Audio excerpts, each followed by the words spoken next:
Hi there, everybody. We want to welcome you to our event today as we celebrate and honor Native American culture. We want to begin today's event with our college's land acknowledgement, and after we read it, we want to invite you to take 30 seconds of silence to contemplate and honor our land and tribes. We also have a special guest. Imperial is enrolled in the Spokane tribe. Oh, let me read the land acknowledgement for you. The Native Land Acknowledgement Statement. We are honored to acknowledge that the community colleges of Spokane and our main campuses for Spokane Falls and Spokane Community College are located on the traditional and sacred homelands of the Spokane tribe. We also provide services in a region that includes the traditional and sacred homelands of the Confederated Tribes of the Colville Reservation and the Kalispel tribe. We pay our respects to tribal elders, both past and present, as well as to all indigenous people today. This land holds their cultural DNA, and we are honored and grateful to be here on their traditional land. We give thanks to the legacy of the original people and their descendants and pledge to honor their stewardship and values. And we also have a special guest. Imperio is enrolled in the Spokane tribe and the Shoshone-Bannock tribe. Thank you.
Dang, that was awesome. Thank you for singing, Imperial.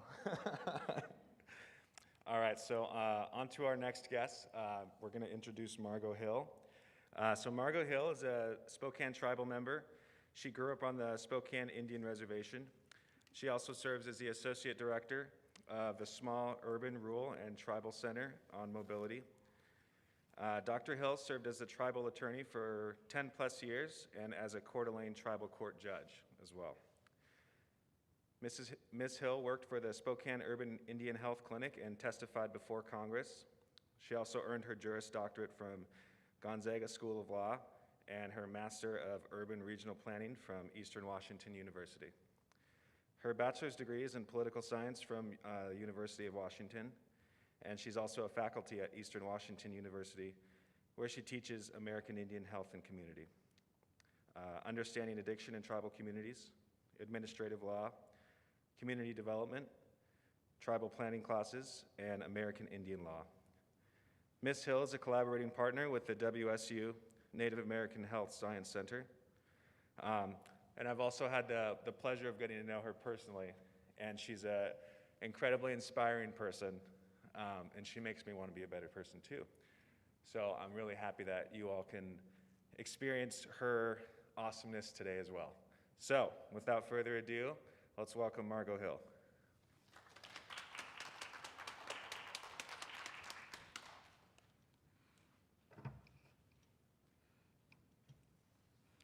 Heo putis in Kasihu, putis in Quelly, putis Lichlacht, Louise Quest, Margo Hill. I am so pleased to visit with you today and bring a little bit of information to you regarding federal Indian law, murdered missing indigenous women. As Josiah mentioned, this is not advancing at all.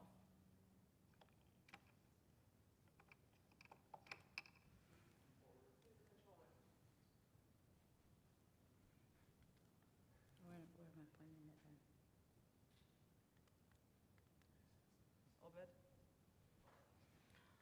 So I grew up on the Spokane Indian Reservation and had the privilege of being raised by grandmothers in our tribal culture. Our family still spoke the language. My grandmother was an interpreter for chiefs. My great-grandmother was married to Thomas Gary, the nephew and adopted son of Chief Spokane Gary. So it's with great pleasure that I visit with you today a little bit about federal Indian law. I'm going to talk a little bit about substance abuse disorder, issues facing our tribal communities, and murdered missing indigenous women. I am so happy to be here at Spokane Community College.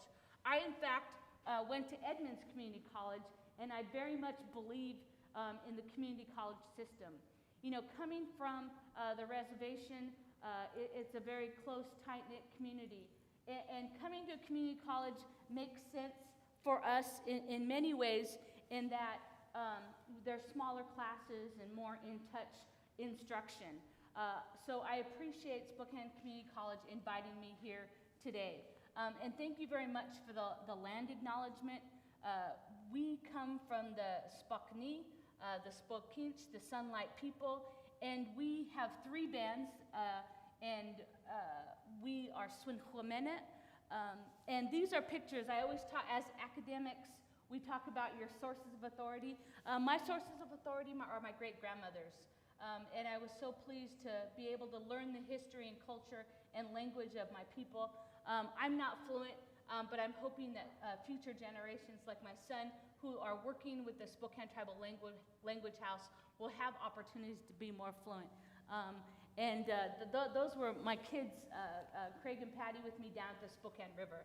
It's just always nice to acknowledge the Spokane River, the Skahet. Our city is named after the Spokane, the Sunlight people, but the place of Spokane, Skahet, is the place of fast-moving waters. And that's my great-grandmother, Sadie Boyd, in 1913. Crazy world we live in, not our shaman. Just a little perspective, you know, I'm excited to share a little about our culture, but there's a lot of appropriation, and this gentleman just got 41 months, so he'll have time to think a little bit about his bad choices.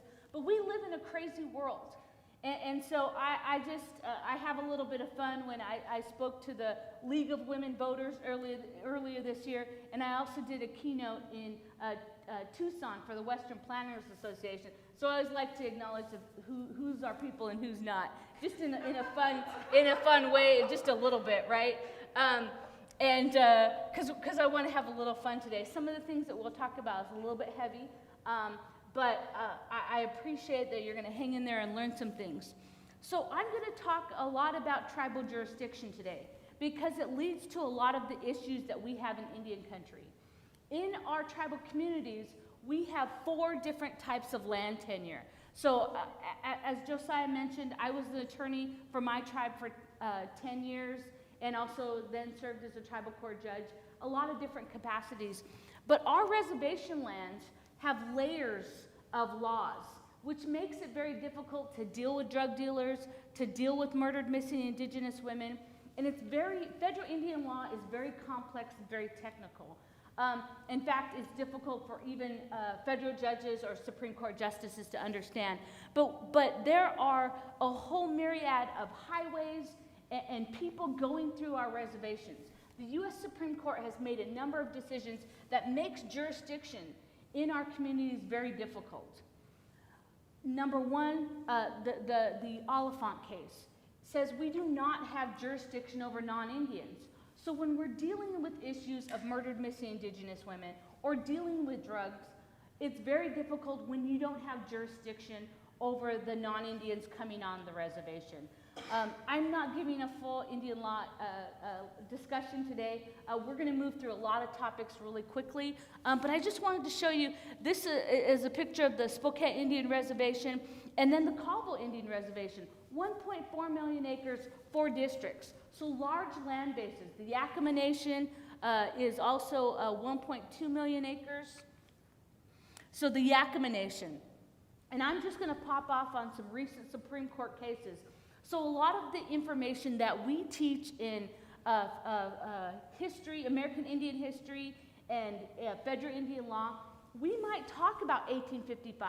We might talk about a treaty that was negotiated with Governor Stevens in 1855, but it's still relevant today. This was a case 2 years ago. The U.S. Supreme Court decided the decided the Cougar Den case. The Yakima Nation, which again is 1.2 million acres here in central Washington, decided that they were not going to pay the state fuel tax. The state litigated, and they litigated for years, but in their 1855 treaty, they specifically negotiated their right to travel and their right to bring trade goods to sale. Tribal people had very complicated economies. We traded clear to the Montanas. Sometimes we had to navigate the Blackfeet, but we buffalo hunted, and we brought back that meat.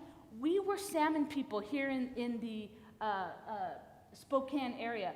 Our river ran just beautifully full of salmon.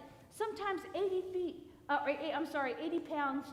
Our salmon would hang off the horn of a saddle and almost touch the ground. Our Spokane River was filled with salmon that fed our people. At any given springtime, the June hogs, or down at the right where Riverfront Park is today, we had salmon that were running abundantly and fed our people. Thousands of Indians, and we would invite the Kalispel, the Coeur d'Alene, the Colville, the Kootenays of Idaho to come in and fish with us. We had a salmon chief, and the salmon chief would select one young man to call that salmon home. I can't tell you how powerful it is for me to have MP come and sing with us today. That was the most beautiful song. I specifically asked MP, she's enrolled Spokane, but her mom is Shoshone Bannock. Today she shared with us a beautiful song.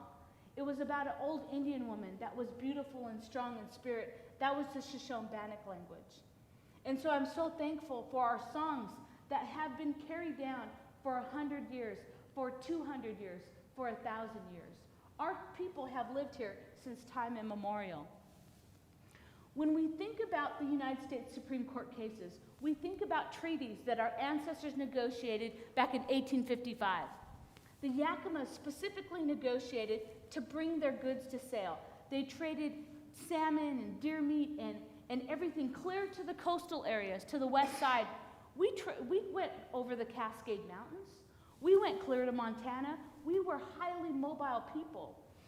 So this case, the state of Washington took 10 million acres from the Yakama Nation. The Yakama Nation ceded 10 million acres, and they reserved for themselves 1.2 million acres. They reserved reservations. Nobody gave us land. And I always object when people say, oh, those Indians were gave this or given that. No, we reserved these lands for ourselves.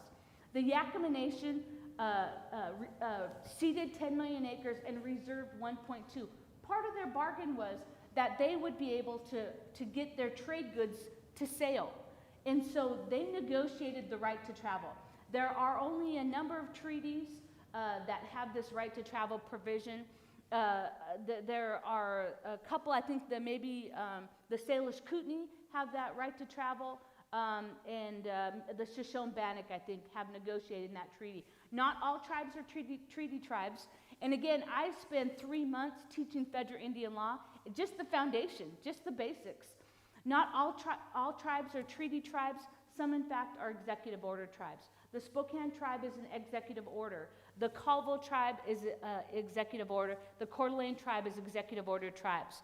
Those are similar to treaties, but they are unilateral agreements. The President of the United States established the Spokane Indian Reservation January 18th, 1881. So the reservation was established, not the bilateral nature of a treaty. But specifically, the Yakimas negotiated this right to trade and right to travel. And Justice Breyer, who I just love, we brought Justice Breyer out to the Spokane Indian Reservation in 2003 as part of a national sovereignty project. We brought Justice Breyer and Justice O'Connor out to our longhouse to educate them about tribal communities, tribal law, tribal courts. Because you have the non-Indians who know nothing about tribal culture or tribal communities, and very few really understand federal Indian law, and I'm going to talk about the complexity of that. But Justice Breyer said to impose tax burdens on travel and the right to travel on the public highways is just what the treaty protects. The Yakama Nation specifically negotiated that protection in their treaties, and now the Washington state doesn't want to honor that treaty. So my brother teases me about Gorsuch. He says, your boy Gorsuch. And that's so comical if you know anything about politics or policy. So Gorsuch is a U.S. Supreme Court justice. He's a conservative, but I got to tell you, he followed the law. He understood federal Indian law enough to apply it in the correct manner. So Justice Gorsuch came up through the Western United States Federal Appeals Court, and he followed the canons of construction. So again, I can't teach you federal Indian law in the short time we have, but there are canons of construction that specifically say that treaties and executive orders are supposed to be read in a light most favorable of tribes, because we were at a disadvantage in negotiation. Our people were so smart. My grandmother, my great-grandmother, they spoke multiple dialects. They probably spoke 5 different Salish dialects, and they spoke English. Chief Spokane Gary walked 1,800 miles up into Canada with the missionaries to the Red River School, and he spoke French, English, and his 5 Salish dialects. Is there any of us that speak 7 languages? No. He was brilliant. But the Governor Stevens insisted that we negotiate our treaties in a common trade language called Chinook, which is real simplistic, 100-word spot, he said, see spot jump, real simplistic. So the negotiation of treaties was not clear. It was vague and wide open, so the U.S. government can do anything they want with the language. It was wide open, right? So they could read it, open up our lands for more settlers to come in. But Gorsuch comes up through the West and understands federal Indian law, so he applies it correctly. Now, I'm going to tell you, I love Ruth Bader Ginsburg. RBG, she's my gal, she's my hero. as far as feminism, she understood the law and strategically, I've listened to her books. I encourage you to Audible, listen to her book that gives her voice and interjects the sounds of hers. Love her, but she didn't understand federal Indian law. And that was one of her regrets when she passed, is that she maybe didn't decide right on the federal Indian law issues because it is so complicated. After today, you guys are going to understand a lot more of basic federal Indian law than a lot of Supreme Court justices. In fact, I appreciate Gorsuch because he came up to the West. And so we need to educate a lot more judges. A case that just came out this spring was U.S. v. Cooley, and it has big implications for murdered missing Indigenous women. Now, as I mentioned to you, we do not have criminal jurisdiction over non-Indians in Indian country. And my students go crazy. They're saying, but Professor Hill, when I go into Idaho, I'm subject to their laws, right? It makes sense, right? If you travel into another jurisdiction, but it's a paternalistic idea that says tribal courts and tribal law enforcement do not have jurisdiction over people committing crimes in our communities. So U.S. was a recent case. The Crow police officer, it challenged our tribal jurisdiction, stopped a non-Indian coolie. He had watery, bloodshot eyes. It was, does it say exact time? It was like 3 a.m. Very suspect. His truck was pulled alongside the road. He had glass pipe. There was a young child in the back of the seat, in the back seat, a 1-2-year-old semi-automatic weapon in the front seat. Long story short, Cooley had filed a motion to suppress and challenge based on jurisdiction. We as planners, I tell my students, we understand police power. So all of our jurisdictions, the Spokane City, Spokane County, you have something called police power, which means that you can regulate and make laws and tell you what to do with your land based on the health, safety, and welfare.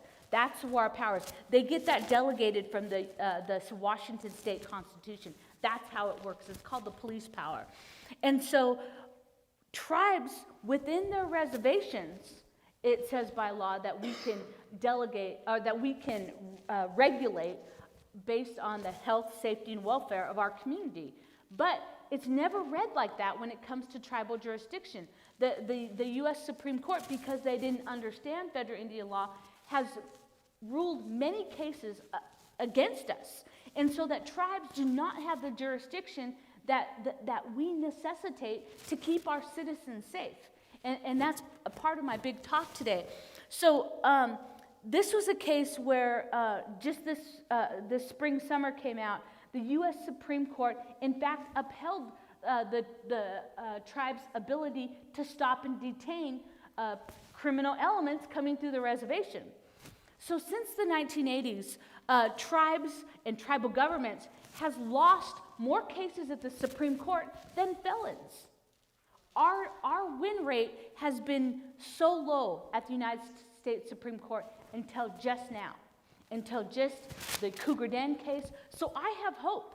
I have hope that we will have Supreme Court judges that will understand a little bit of federal Indian law, even if they're conservative, if they come up to the West.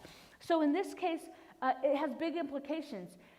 In A1 Strait, the Supreme Court case, it decided that state highways running through the Indian reservation was state land because they were divested of that jurisdiction because we are, because of our semi-sovereign status is what that old case. But now they're saying, no, this is a law enforcement officer. He did everything right. It was challenged, but we now have jurisdiction to stop and detain folks. I mean, what a good case, because we were scared that what if he didn't win? Then how can we protect our women and young people from trafficking, human trafficking? We have a murdered missing Indigenous women, and I'm going to explain. But I want to tell you that there are good Supreme Court cases coming out, and it's because justices like Gorsuch understand federal Indian law. And of course, Justice Breyer, who we had out on the Indian reservation, on Welpinit at our longhouse. I wore my ribbon skirt today, and you will see us wear our ribbon skirts and our regalia. It represents the indigenous women, our stories of resilience, and despite the trauma and the violence, that we still are very strong. There are a number of murders, rapes, and domestic violence assault cases that never get prosecuted. And of the very few that go to court, nearly 30% are not found guilty. So it's a small number and then a smaller number. This is from the Seattle Urban Indian Health Report, and I encourage all of you to read it. I did bring some publications today. I am fortunate in that I teach in the Urban and Regional Planning program at Eastern Washington University, and we have a whole tribal planning curriculum. And so we look for solutions for tribal communities. We work with tribal communities. We ask them what they need. We work on traffic safety. We work on a whole range of issues. So I brought some publications on human trafficking, on opioids, and then also recently we had a street name change from Colonel George Wright Boulevard to Huistock's Way. And I also authored an article. So I brought a little bit, a few copies, and then also urban and regional planning. My daughter Sadie is also in the picture. My kids do the canoe journey, and we don't have a lot of time today. And then, of course, this was here, this young girl is from the Muckleshoot tribe, a very famous picture taken by Alex Flett, a Spokane tribal member. It was out on Eastern's campus, again, representing the murdered, missing indigenous women. Rosalie Fish dedicated every one of her medals to women that had gone missing. So powerful young people from the Cowlitz tribe, I believe, and doing good things today. So I'm going to talk about some heavy stuff, but I also want you to understand that the issues that we deal with, that our ancestors make us stronger. The adversity that we've overcome make us stronger. Some of the things I'm going to talk about can be triggering. So for those of you that are watching by video, please take care of yourself. If there's anything that's emotionally triggering, please see a counselor or talk to somebody. So when we talk about murdered, missing indigenous women, our elders ask that we don't just start with a discussion of the statistics, that we remember that these are real women. These are somebody's daughter, somebody's auntie, somebody's sister.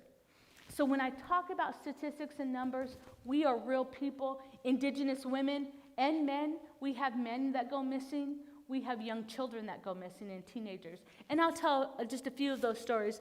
But understand, we look to the United Nations Declaration, a statement that outlines that indigenous people have suffered from historic injustices, and we have a right. We have a right to raise our own children, to educate our children, to have our own languages. So many of those things have been taken from us, and we are fighting hard. And also in the education realm to reinstate a lot of those precious gifts that our ancestors fought hard to protect, including our songs and our stories. So just a few numbers. The National Crime Information Center reports that in 2016, there were 5,712 reports of missing American Indian, Alaska Native women and girls. That's the NCIC. The U.S. Department of Justice at that same time in their missing persons database, Name Us, only logged 116 cases. The Center for Disease Control and Prevention has reported that murder is the third leading cause of death for indigenous women. That's not what other ethnicities have to deal with. The rates of violence on some reservations can be up to 10 times higher than the national average. And again, a lot of the information I'm sharing comes from the Urban Indian Health Institute, the Seattle Urban Indian Health Report. So again, I'm going to move through some of these slides, but understand that indigenous people have the rights to life, physical, mental integrity, liberty, security of person, and that the Department of Justice recognizes the unique legal relationship with federally recognized Indian tribes. And this comes from our Constitution. Again, I didn't get to do all of my federal Indian law, but understand that the sources of law comes from the United States Constitution. People might say, well, how long are you Indians going to cry about this? Or when is it going to be enough? Or when does that get done? Well, when is your Constitution done? It's not. It's a founding document of the United States. And so should our tribal treaties. They are founding documents that the honor of this nation depends on keeping their promise. So many treaties have already been broken, but it's treaties, it's federal statutes, it's executive orders. Sometimes there's federal statutes that are passed by U.S. Congress. Some are applied specifically to tribal people, tribal governments, the Indian Gaming Regulatory Act.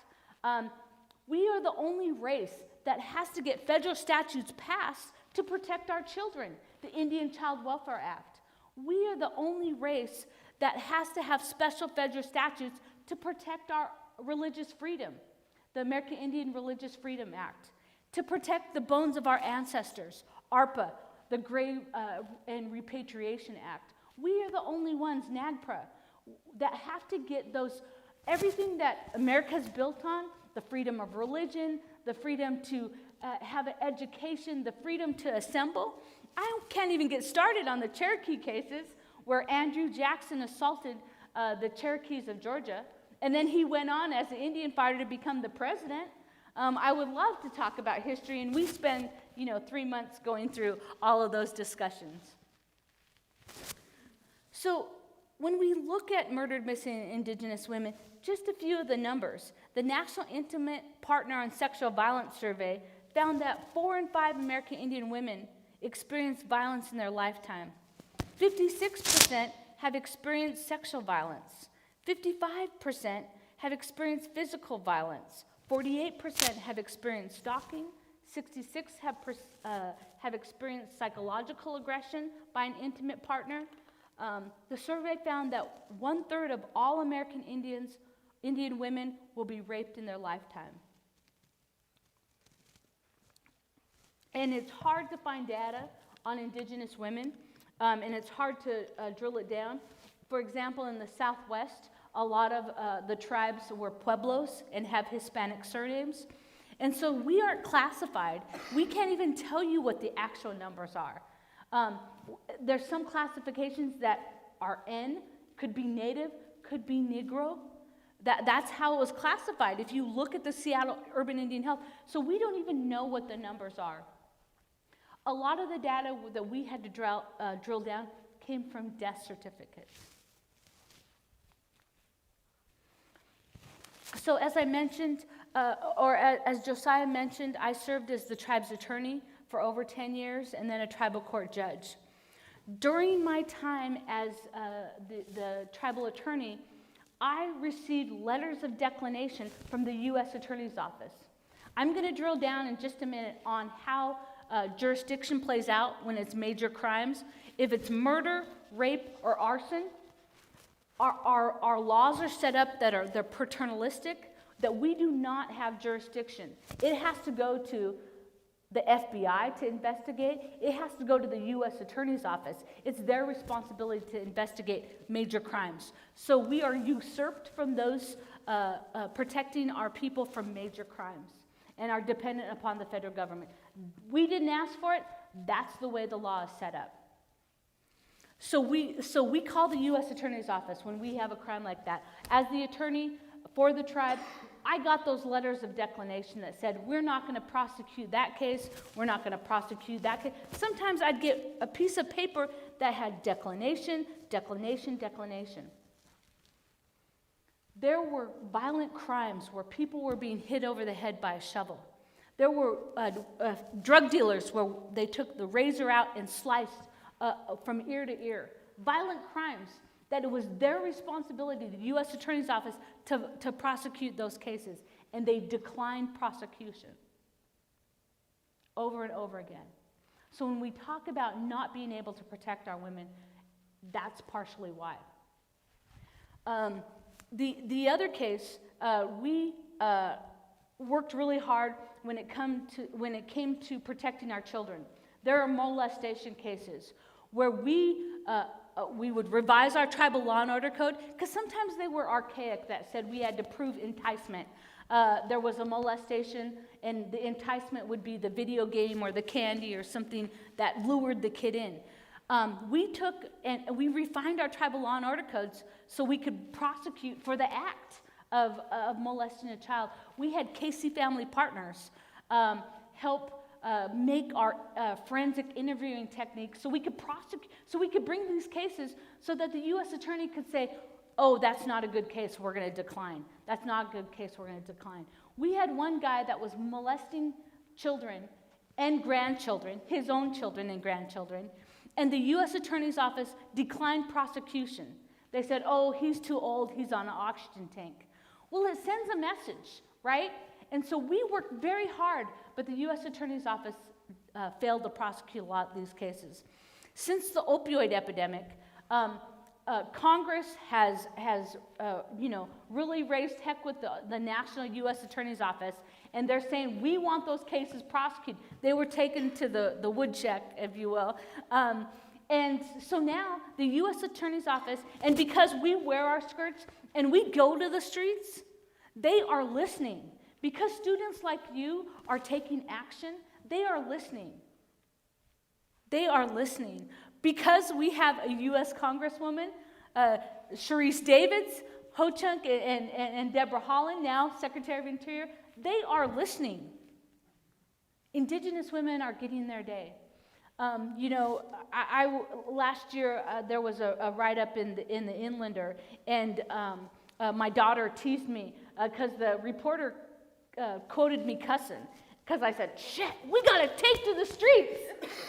But that's what we've had to do to get attention. That's what we have. Now I can tell you the U.S. Attorney's Office is prosecuting these cases. They meet with our tribal families. My own, I had a family member, a young child that was assaulted out in Airway Heights. And the U.S. attorneys call us in because she had been assaulted, and the perpetrator fled to Canada. Well, they called us and they said, what are you looking for? And we said, we don't want him anywhere around here. And so they are now prosecuting cases. There was a drug case out at Northern Quest at the hotel. They prosecuted that case. So now they're taking our cases serious, and the U.S. Attorney's Office is finally doing their job. So let me just tell you, when our cops roll up onto the scene, when there's a crime, it's so complicated. They have to be little mini attorneys. So on our reservation, we have a housing project called New House Lane. It is half trust property, half fee property, which further complicates it, right? So when we do federal Indian law and jurisdiction, it matters. Is the property fee or trust? So what's the land tenure? Then it matters, who is the perpetrator? Are they native or are they non-native? If they're native, then the tribal police can deal with it. If they're non-native, we got to call the local sheriff. From our reservation lands, it's over an hour away. We got to call Stevens County, the sheriff up in Colville. Many of our tribes have multiple jurisdictions we have to deal with. The Colville tribe, they have 3. The Spokane tribe, we have multiple jurisdictions. Yakima Nation, and half of the time the counties are very reasonable. They work with our tribes. Half the time the counties are racist. I don't know how else to say it. Because when we leave the reservation, we are targeted. We are trained not to have eagle feathers in our car, not to use tribal license plates, because then we're targeted, right? And a lot of our members, unfortunately, live in poverty. They don't have money for insurance. They're doing their best, but sometimes, heck, I almost cussed again. Heck, I have a hard time paying car insurance sometimes, right? It's a burden. But when you look at the jurisdiction, you have to ask yourself, what's the land tenure? What's the race of the perpetrator? And then lastly, what's the crime? If it is a major crime, murder, rape, arson, then again, we've got to call the FBI. We've got to call the U.S. Attorney's Office to prosecute a case that we should have had jurisdiction over. That's one of the major reasons why we can't protect our women. So again, major crime, murder, rape, arson, We have to call the FBI and U.S. attorneys. The feds come in and investigate. They have the responsibility to prosecute. If it's a misdemeanor, if it's a smaller crime, then we can prosecute because this paternalistic system says, you know what, this is since Crow Dog, I think, you Indians don't have the wherewithal to prosecute major crimes. So anything over a year or a fine of $10,000, we don't have jurisdiction over. But again, a lot of cases declined. So we at EWU, we do a lot of research and we do a lot of training. I will go out and do training for Department of Transportation. Say, you know, if you're out at a rest area, at a truck stop, and you see a camper or people going in and out, or a young girl that looks like she's in distress, or they have tattoos that look like markings, like somebody owns them, like pimp, or they're being trafficked, call somebody. There's an app called Truckers Against Trafficking that we really like. You don't have to get involved. You just let them know what you've seen, what kind of car, maybe the license plate. When you see something, say something, because that's how we're going to stop trafficking. So we do a lot of work trying to train folks. This is Native American Heritage Month, and so much in our education systems, from grade school to high school, they teach all kinds of history. They teach the Jewish Holocaust. They teach, in my grade school, we got to learn about the Nina, the Pinta, and the Santa Maria, right? We learn all this history. But what is American Indian history? So I'm pleased to share a little bit of our history. Our tribal people have gone through a whole series of, we're going to take your land and we're going to move you to the reservation. Our reservation is 48 miles northwest of here.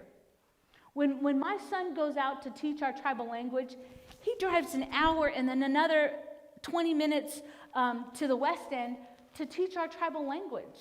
We're not even in, we live in our homelands, but our people were moved hours away to the least geographically resource place. Nobody wanted Nispelem, Washington.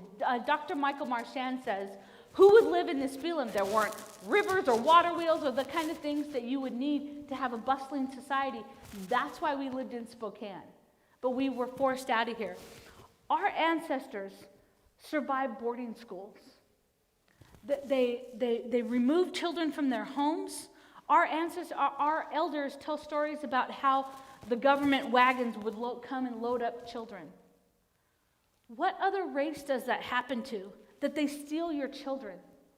There are stories of grandmothers crying as their children are loaded up into wagons. Families that took their kids and hid in the mountains to keep them from the government agents. They took our language.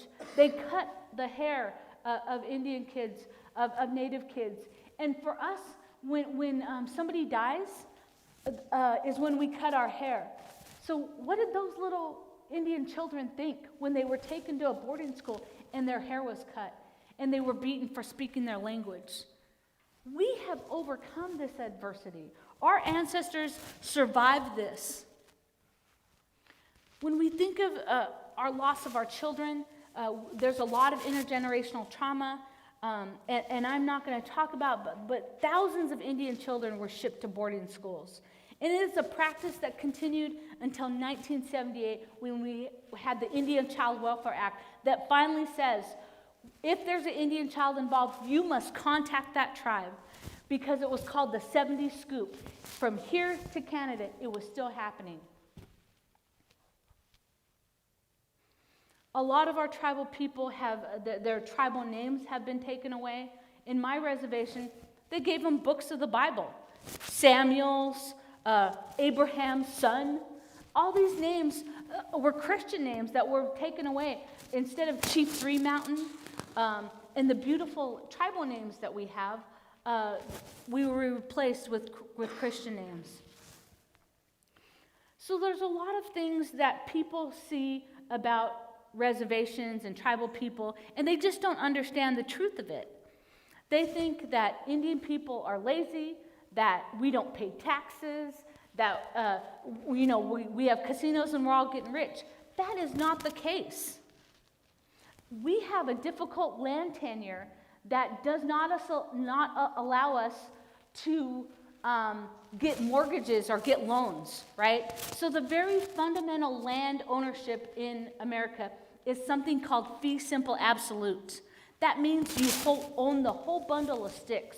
You can sell it, you can mortgage it, you can grant a right-of-way. In Indian country, we have something called trust property. So my property on the reservation, I own it, but the title is held by the United States government. So I can't sell it or anything without the Bureau of Indian Affairs permission. I have to get their permission, I have to get an appraisal that they approve of. And so the very fundamental principles of America works everywhere but on the Indian lands. We cannot, the way Americans build wealth is they get a home and they mortgage it and they build wealth for generations. We can't do that as tribal people because no banks come out to the reservation. We can't do that as tribal people because we don't have construction companies that understand trust property. So it's very burdensome. I grew up in a trailer house, and that's the same trailer house that my sister lives in, that my brother lives in today. It's because this very complicated land tenure. Tribal people are not lazy. We just have a land tenure that people don't understand, so we don't have construction companies. We're not able to build wealth by a family home that all of America does. And then you can't mortgage it or leverage it to have a business and so forth. So a lot of our people still live in poverty.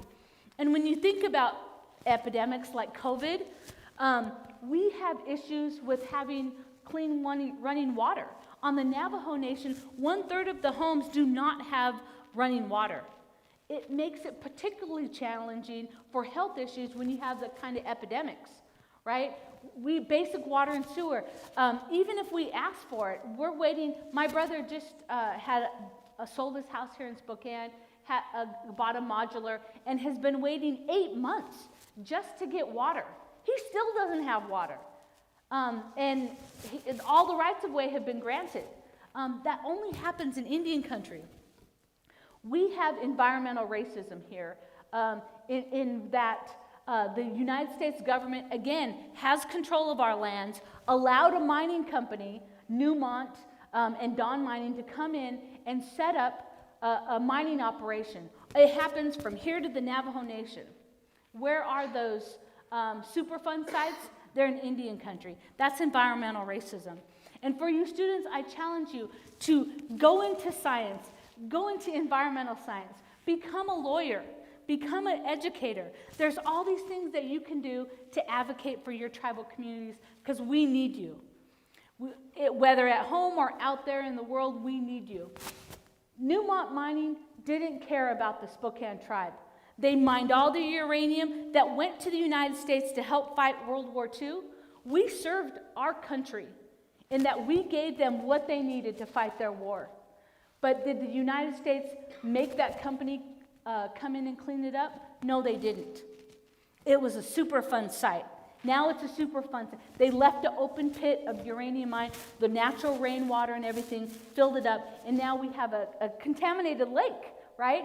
And the water runs down into the Spokane River, into the Columbia River. This kind of environmental devastation happens where? On Indian reservations. And Newmont, they hired, and I'm just going to say, they hired all the white people under Newmont, and all the Indians worked for Dawn Mining. All the Suyapis, which is our word for white people, and it's not derogatory, it's upside down face, because the first Suyapis had beards and not much hair here. So the Indians called them upside down face. Just little language stuff. But they hired the non-Indians with the Newmont and gave them health care benefits and 401k. The Indians were all hired on Dawn Mining. My ex-husband, father-in-law, they got no health care. And I can tell you that our cancer rates on our reservation have skyrocketed. My father-in-law died of cancer. My sister-in-law, in her 30s, died of cancer, leaving behind 3 kids that still struggle today. And that's what happens when the U.S. government approves those kind of projects. So when you look at federal Indian policies, they say, oh, go to the reservation. Then they say, no, we're going to break up your reservation lands. The Dawes Act, the Allotment Act. You Indians should be farmers. So we're going to break up your reservation lands, and you're going to each own 160 acres. And not always women, right? You know, maybe the men are head of household, but not, yeah. So it lessened our ability as indigenous females. We talk about federal Indian policy, and of course, I'm running through years, but there were relocation programs in the 1950s where our grandmothers were sent out into, and grandfathers were sent out into the city. My mom was born in Seattle. My grandfather, Peter B. Tenasket, and my grandma, Ida Pion Boyd, were in Seattle in 1941. Relocation programs. So we were sent out into these urban areas. And so when we look at the relocation programs and where our people are at, there's a lot of our tribal people. If you look, the Minnesota Indians sent to California. You have Midwestern sent to Los Angeles. Seattle down to California as well. New Mexico Indians sent to Chicago. Ripped out of our cultural areas, our connection to the land, our connection to the people, relocated to cities. They wanted us to be assimilated. This is the great American melting pot. They wanted us to blend in. Yes. Do I have your permission to take a photo? Yes, please, please. And I can share it with you as well.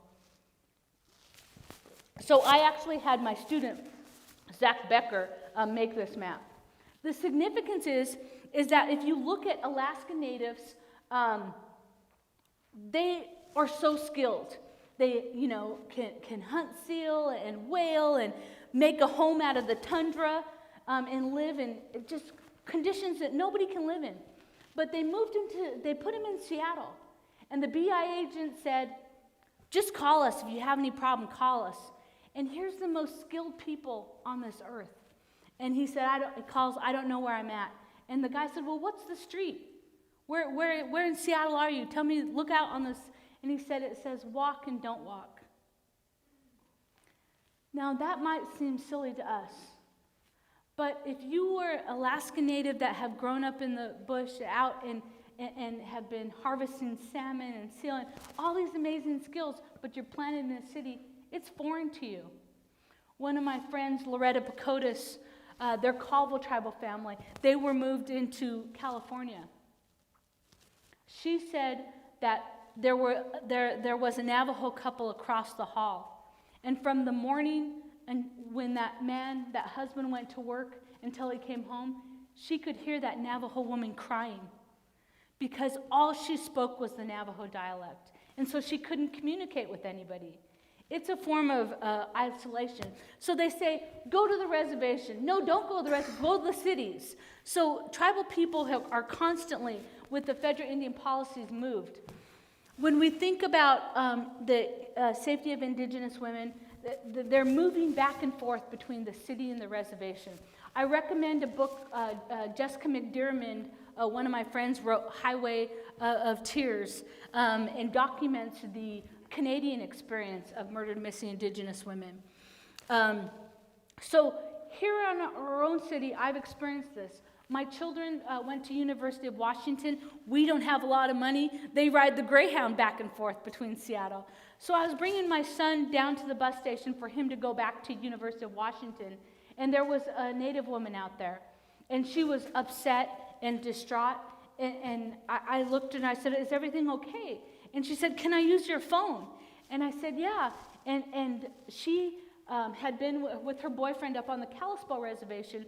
There was an altercation. They dropped her off at the bus station, Greyhound. She has a tribal ID, no state ID. We don't have banks on the reservation, so she doesn't have a credit card. She's on the phone trying to get her mom. Her mom was trying to buy her a ticket. Her phone went dead. The bus had left. She doesn't know anybody in Spokane. I said, she was from the Dakotas. I said, you are welcome to come home and stay with me. I didn't know Ivory, but I said, we'll call your mom. If she can't get a ticket, I'll get you a ticket and we'll get you back home. That's how it happens. We are highly mobile. As Indigenous people, we move from reservation to reservation. My daughters are expected to be out on the reservation for ceremonies. Tribal people like Josiah, they go back home to their reservation for their tribal ceremonies. It's what's expected in our culture. As young women or adult women, we go back and help our grandmothers process camas or pick berries, and there are ceremonies and powwows and things that we go back for. We travel for sports events, for basketball, for softball, powwows, stick games. We're highly mobile people, and so that makes our people vulnerable if we don't have good transportation systems. If we look at the numbers again, half of Indigenous women experience domestic violence. Many DV perpetrators are non-native, so we have no jurisdiction over non-Indians. 67% of child abuse cases are thrown out by the U.S. Attorney's Office. And again, I talked a little bit about the molestation case, but 83% of the perpetrators are identified as male, and half were non-native. And how are we doing on time? So if we look at the causes, we could talk a little bit even about addiction and how it comes into play, historical trauma, loss of culture, federal Indian policies. How much time? Okay. Relationships that failed, broken families, poverty, no jobs, jail, being arrested, removing of children, treatment, overdose. I talk about opioids because our tribal communities were pumped. If you look at our Indian health services, when we ceded our lands, when we ceded our 10 million acres, two things that we asked for, education and healthcare, are the two things that were promised in treaties and have been ratified by statutes, by federal statutes. We do not get the benefit of those. I have student loans. We all pay for our education. Nobody hands American Indians free education. We still pay for it, or our tribes are helping us. And healthcare. We do not get healthcare, and our clinics are not funded at levels of more than 70%. So in our tribal communities, we have Indian health clinics, but they're not properly funded. And those physicians were handing out opioids just like the rest of America, right? We were sold this bill of goods by the pharmaceutical companies that said, we're going to take your pain away, right? It's not addictive. There's these time-release capsules. There's nothing to worry about. I highly recommend a book, Dreamland, that really explains and talks about the pharmaceutical company.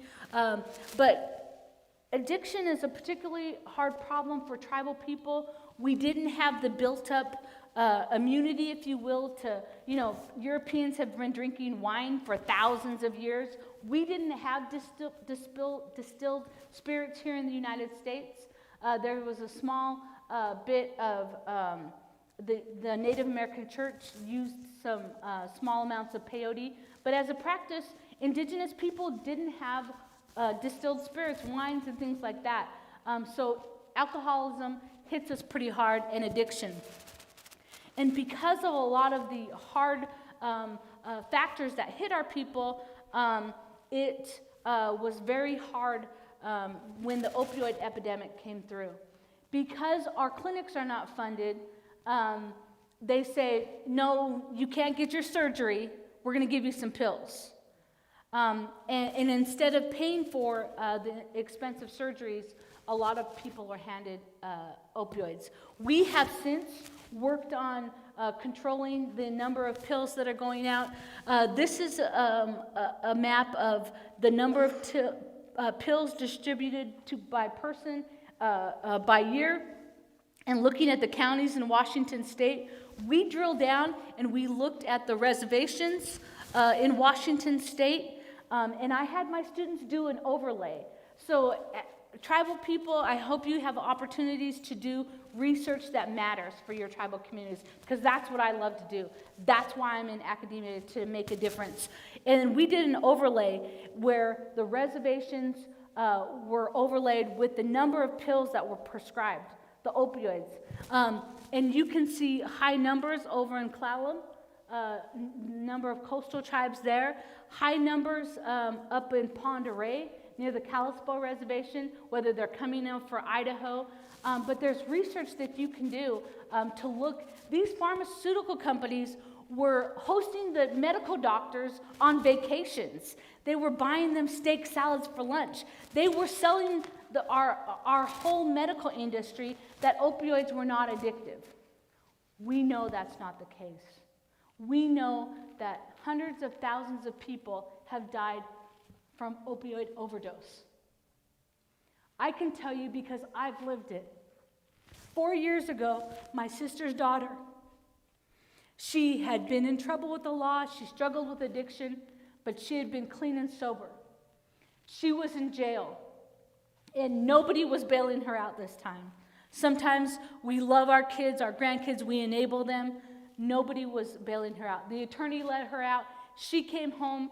She was clean and sober for a couple of weeks. Her mom was in the home. And in a weak moment, she texted that drug dealer. The drugs were delivered right to her house. She died of an overdose. Our tribal EMTs tried to revive her for 3 hours. Addiction is different now than it was in our grandparents' era. It's not just alcohol. Prescription painkillers are killing us, methamphetamines, a whole range, and it's also co-occurring. It's now causing mental issues.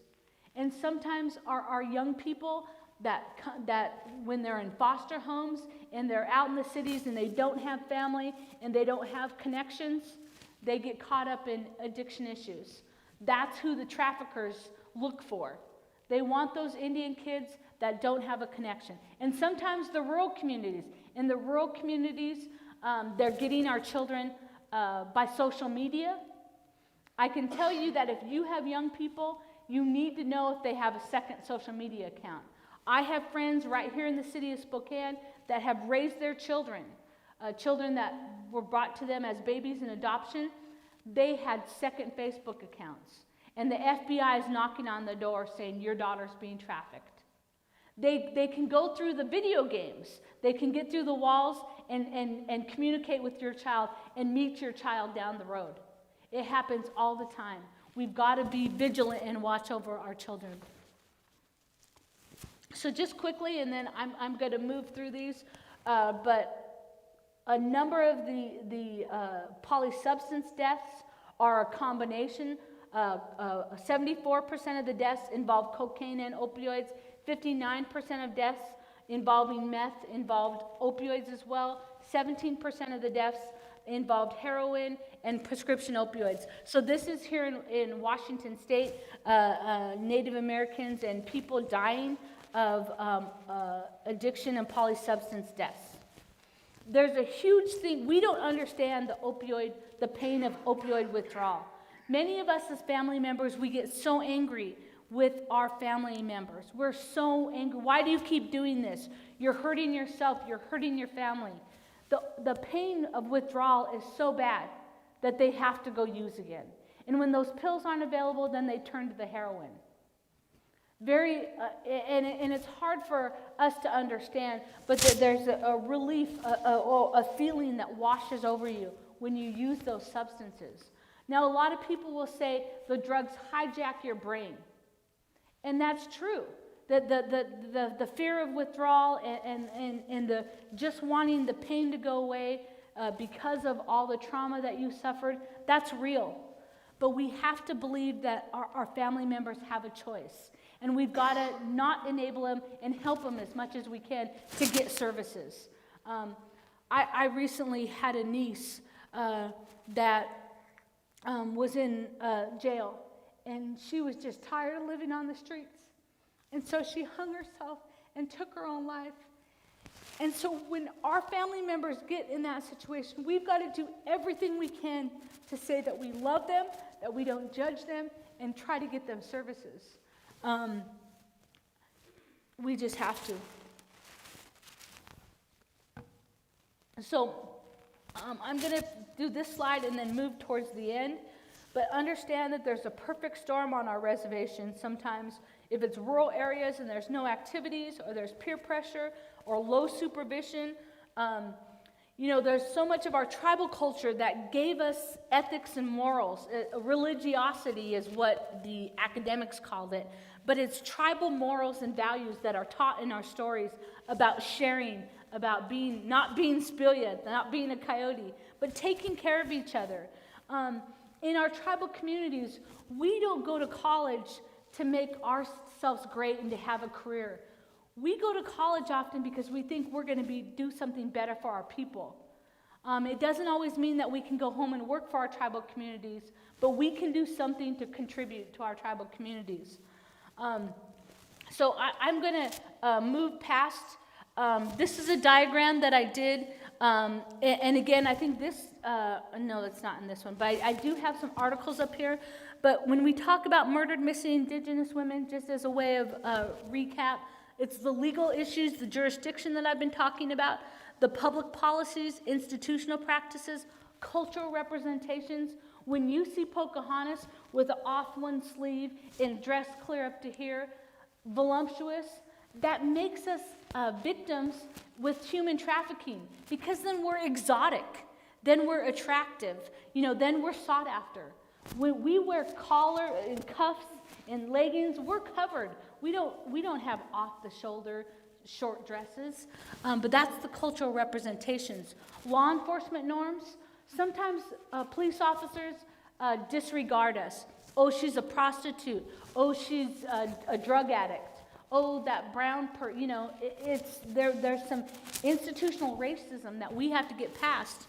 Lack of resources. The individual may live in poverty, not have stable housing, maybe doesn't have good transportation, education, has already been a victim of sexual abuse and violence, and on and on. Violence, poverty, loss of culture and identity. So I've talked a lot about the critical issues of identity. Again, when it comes to the media, they don't cover it. And if you do hear it, it comes in form of negative. They were a drug addict. They describe us in negative terms. So I will provide these slides, and we'll keep them available. But understanding that tribes are doing what they can. The Choctaw Nation says don't prosecute victims of human trafficking. Get them services. Get them legal help. Get them mental help. Get them a house. Not a house, but a place to stable living. So there are solutions. Some of the things that we're doing in our tribal culture, these are the little swans. At Yakima Nation, the tribal elder women, Patsy Whitefoot, they are raising up their young girls in their culture and their language, teaching them their tribal ways so they aren't victims of low self-esteem, that they have strong tribal identities. We need to circle up as Indigenous people to do that. We have Indigenous women that are environmental scientists, warriors, like Shelley Boyd and Debbie Abrahamson. Indigenous women, we are reclaiming our power, which is one of the articles I brought with for us today. We are Congresswomen. Sharice David, she's a badass. She's an attorney and a mixed martial arts fighter. She's a badass, right? Deborah Holland, U.S. Congress, Laguna Pueblo. Now she's the Secretary of Interior. And she said she will be fierce for all of us, right? Beautiful. We have strong Indigenous women. Diane Humptiwa, she's Hopi, a federal court judge. Also, our own Montoya, Washington State Supreme Court judge here in Washington State. Again, we changed the street name out here in front of Spokane Falls Community College. It was named after Colonel Wright for 150 years. the colonization here in the city of Spokane has been celebrated. The villages of our people were burned, our chiefs were hung, 900 head of horses were slaughtered. And out at Spokane Valley, there's a monument, and they threw them in the river. They began with clubbing them, or they began with shooting them, but they didn't want to waste the bullets, so they started to club them. And then they threw them in the river. So the Spokane River ran red with the blood of our horses. They honored Colonel Wright with that name of that street. Recently, we changed it to Huistox. Over a year campaign, the city council, the planning commission, we had a rally at the location. And again, I have an article that's here. Lucy Covington from the Colville tribe fought termination. The United States tried to terminate our tribes. It was indigenous women. This is the drive and the rally. We can make a difference. We can rise up in our communities. We can sing our songs. We can teach our history. We can tell our story, and we can make changes. I work to protect the Spokane River, to protect water quality. These are our indigenous leaders. Patsy Whitefoot is in the blue. These are Colville tribal councilwomen, Spokane tribal councilwomen. Our Carol Evans is in the red behind Patsy Whitefoot. She is a CPA. Indigenous women and indigenous people are coming on strong. They're coming to places like Spokane Community College. They're getting their education. They're going to the university. They're becoming scientists. They're becoming lawyers. They're becoming educators. That's what our mission is. We have indigenous women healers. This is a Kai-ai from the Salish Kootenai and a Umatilla. These are indigenous women that are descendants of Qualshan. They are tribal leaders. They are living, breathing here today. You cannot annihilate our people. We are here. We continue to be here.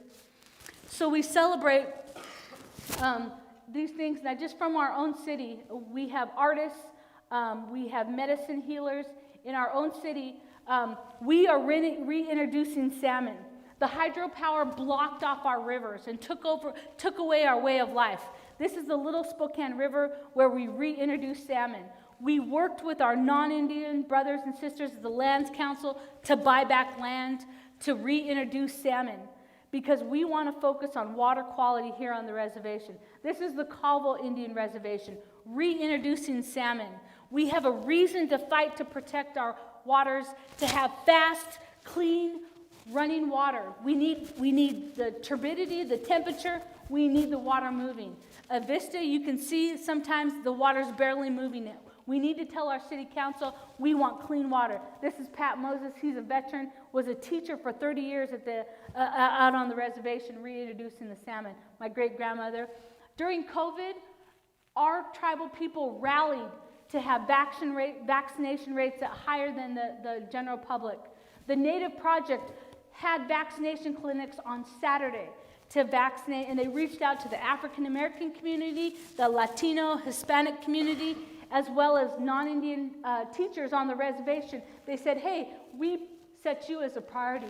We want to provide vaccinations. When we introduced our salmon, it was the first time in 150 years that a young man was asked to sing a song to call those salmon back home. So we honor the salmon and our salmon people.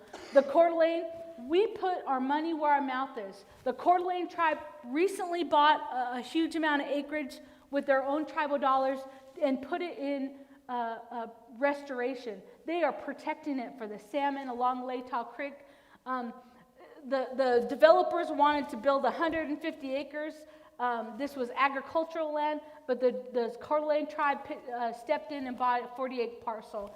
And so I'm so thankful to our Coeur d'Alene brothers and sisters for protecting this land. Here in the city of Spokane, Spokane, our baseball team honors with indigenous language. Where does that happen? Anywhere. The baseball team went and worked on our reservation so that our kids could have a decent baseball team. We built, or we painted and have Indian monument murals here in the team. And I just want to finish, and then I'll go back to that. So I just want to finish.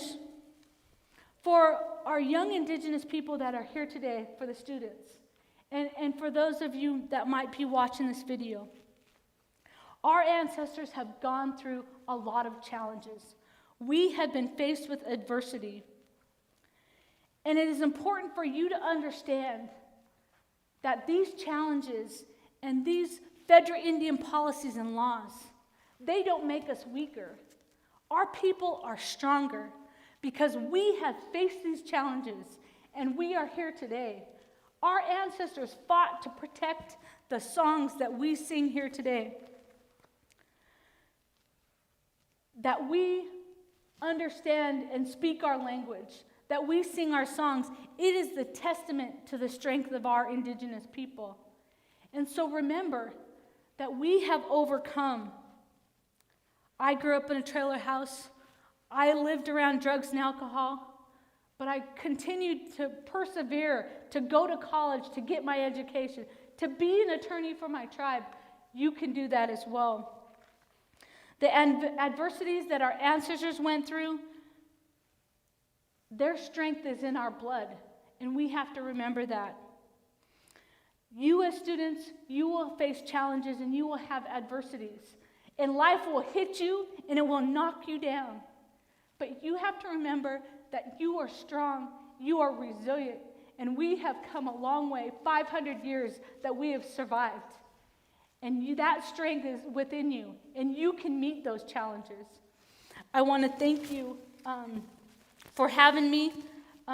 We've faced a lot of federal Indian policies and health crisis and addiction, all those kind of things. But we have students here at Spokane Falls Community College achieving your education dreams, and we are so proud. And my challenge is, be an auntie, right? Sometimes aunties have to take it on in the community.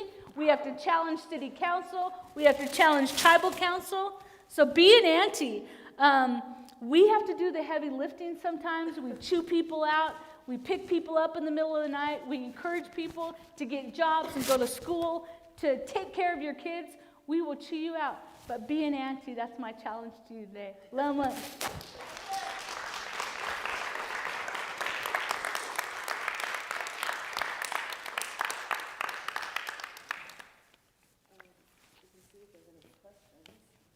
Any questions? I know we covered a lot. Yeah, we covered a lot. Thank you, Margo. That was amazing. I'm still crying on the side here. Yeah, questions, yeah. What is the 70s scoop? So the 70s scoop is there was a lot of social workers that didn't understand tribal culture. A lot of us, so our tribal communities, everything is in a circle. And part of, we don't put old people in rest homes. They are very valuable to us. Our tribal elders, we put them at the front of the line. We go to them for our language, our culture, our history. And so sometimes they help in our child rearing. They're our most important teachers, our elders. We don't put them in a rest home. They're here to teach the children. So my brother was raised partly by our great-grandmother that was 80 years old. And so sometimes people don't understand our family systems. And so thousands of Indian children were taken from Indian homes. Boarding schools in the 30s, 40s, 50s, before that, and then right up into the 70s, where there were still thousands of Indian children being taken from Indian homes. And so that has disrupted our family systems, right? Boarding schools, when nuns beat children and priests sexually abused them, or any of the boarding schools, then people don't know how to parent because they weren't parented. If they're physically abused or sexually abused, then that perpetuates. But our family systems were disrupted by a lot of social workers that removed Indian kids from homes. So a lot of that happened in the 70s, both here in Canada. Huge numbers. Question, Josiah? When you had received those letters of declination, is there like any alternative, anything for you to do after that, or is that just, that's it? No, so again, if it's a major crime, the feds prosecute it. The misdemeanor, tribes can prosecute, or we could refer it to the county, but we're limited to the 1 year. If it's a murder, rape, or arson, that's a major felony and should be punished as such. A misdemeanor, and of course, and we can't put non-Indians in jail, so we would rely on the county or the sheriff. And sometimes when they call them, they don't answer. But there are some jurisdictions that we work really well with sometimes we do SWAT exercises out on the reservation. So it's county to county, sheriff to sheriff, court to court. But yeah, it's super frustrating when you have major crimes and they don't take care of their trust responsibility. There's nothing you can do once they say that they're not going to prosecute it? No. But again, they are now changing their attitude. They are working. You know, we have women in Congress. We have natives in Congress. We've got somebody that we can appeal to, right? And so they're not ignoring and they deny it sometimes. They say, oh, people want to go missing.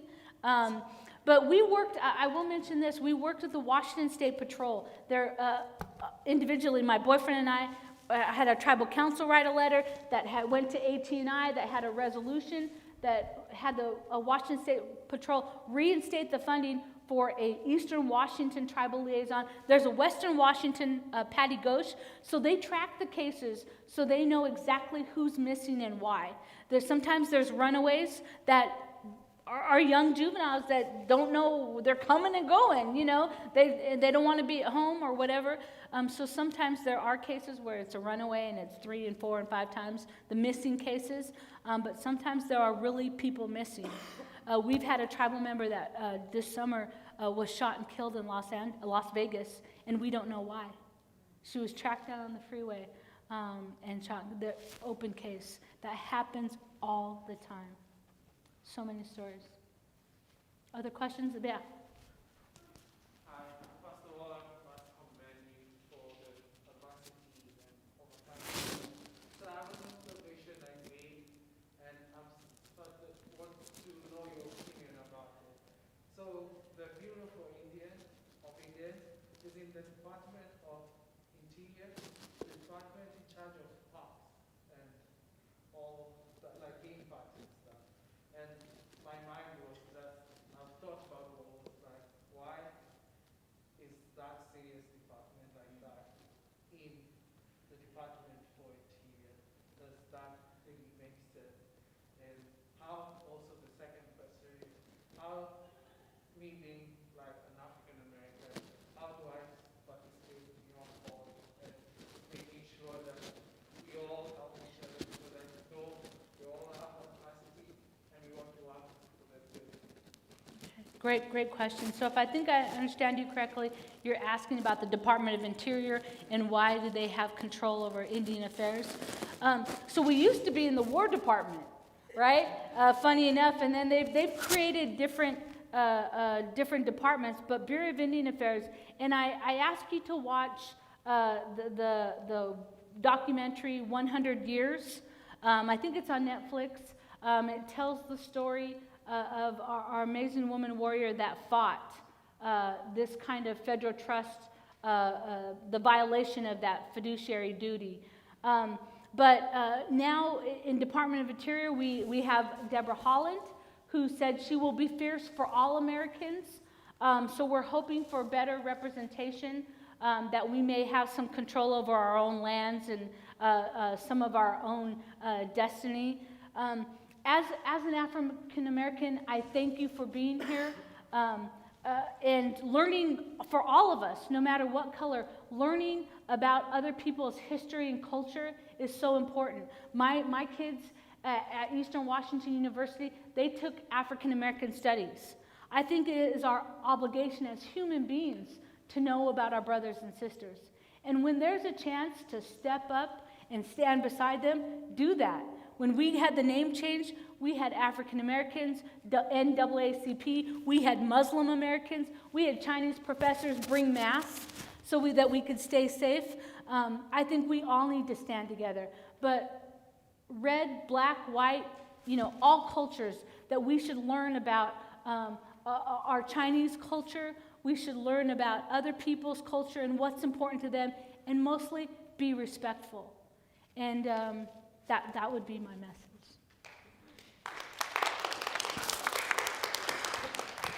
Okay, I was checking the teams online, and you don't have any questions online. But thank you for coming. We also wanted to thank Starbucks for donating coffee, and we wanted to talk about the self-defense course that'll be on the 27th at 2 p.m. at Cacao Newborn. Is that how you say it, Josiah? The gym on the 27th? Newborn Casca. And Warrior Camp are offering a month of November free for Native students and Native women to join their gym. So we just really thank Impero Chorale for singing, for Margo's amazing wisdom, and we're going to end this part of today's event with the live viewing.